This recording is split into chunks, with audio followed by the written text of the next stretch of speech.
sure would help a lot. Wouldn't you like to get away?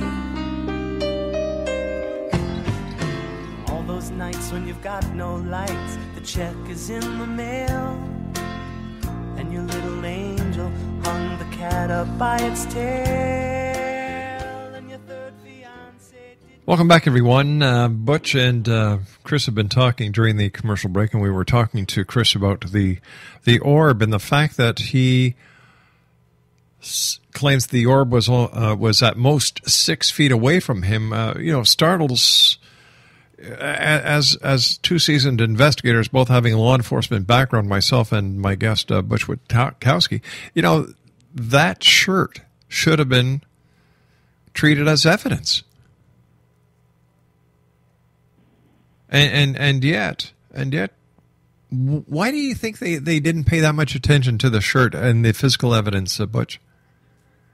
I can't answer that. I mean, I guess there's a difference in the way larger groups do investigations. I mean, they're basically filling a database. We have a database also, but it's not our primary thing. I mean, our trucks are equipped for anything from trauma to climbing gear, scuba gear. I mean, we have everything in these trucks. And sure, there's stuff we don't use. I mean, we have sat phones, we have radios, regular VHF radios, same you'd find in a police car. I mean, they're scrambled sets, evidence kits, and you got to treat this. This has to be treated forensically. Mm-hmm. I mean, he's 6 feet away from something that is unidentifiable. Right. Now, what it is, we don't know, but it's unidentifiable. He's 6 feet away. He has to have something either or not on his clothing. But if you don't get the clothing, how do you know?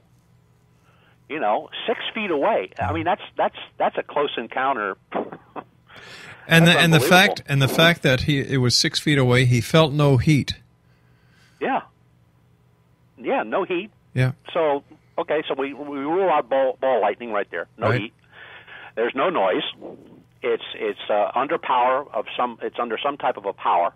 It's moving. Let me ask you this. Let me ask you this, Chris. Was it emanating light that it was lighting up areas, and that the objects within the lit area were casting shadows?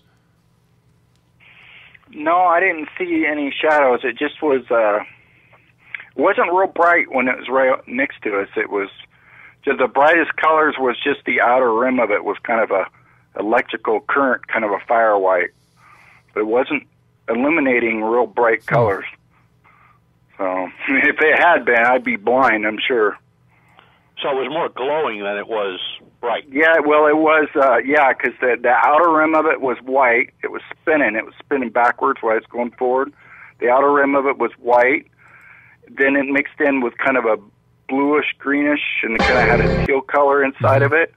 And then it had all this golden dust. It looked like a static TV. There was so much of it floating around inside of it, all around this beach ball-sized clear ball with this red liquid in the middle. It was in a teardrop shape when it was spinning.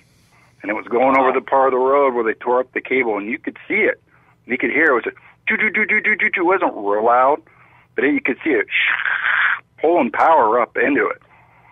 So that's what makes me think when it was going by us, it was just pulling power from the wires on the road. It wasn't using any radiation energy. Gentlemen, we have to say so long for tonight, but we'll keep checking this out, Chris. And I want to thank you so much for sharing the information and that you have sharing your experience with us. And Chris, all I can say is thank you, my good friend, and look forward to both having you back on the show in the very near future. Thanks, guys. Okay, thank you very much for letting me be on here and tell my story. I appreciate it. Thank you. All right, guys. We'll be back on the other side of this news break, X-Zone Nation, as we continue here in the X-Zone from our broadcast center in Hamilton, Ontario, Canada. Don't go away.